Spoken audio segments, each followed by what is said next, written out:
if you've been paying attention to what's been going on the last 24 hours, you've been probably aware what's going on in Israel. Just crazy to hear about how they were just finishing up their Shabbat, their Sabbath, the end of Sukkot celebration. Israelis were in bed sleeping.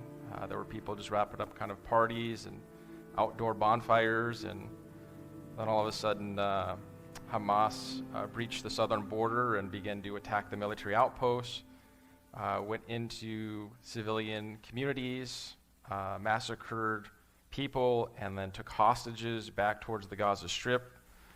So it's as unprecedented what's happened there, and we just need to continue to be praying for a limited amount of casualties on both sides.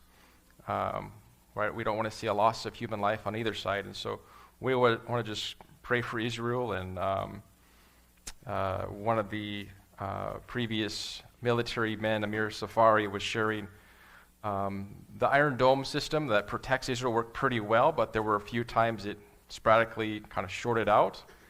And he was saying there's only two nations that really have that capability. One is the U.S., the other is Russia. So there could be some foul play from a powerful nation involving themselves in this. And so I don't know if this is the beginning of World War III or who knows, right? But we want to just pray for Israel, so I'm just going to take a minute to do that.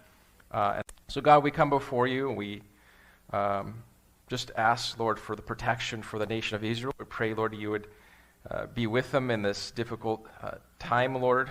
We pray for peace in their hearts, Lord, and that people would, even through these difficult times, Lord, come together and be able to fight off the insurgents and those trying to do harm.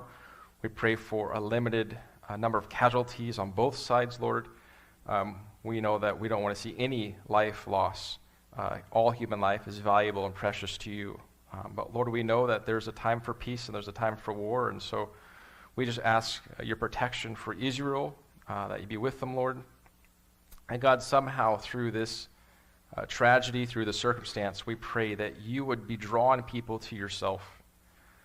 That as people are reeling from this news, that they would realize that life is precious and life is short, and that they would realize there is a Creator who loves them. And God, we pray that people would turn their hearts to you as the Messiah, as the Savior.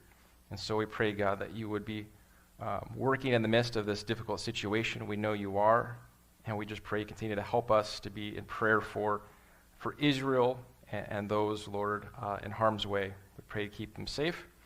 And we pray this in Jesus' name. Amen.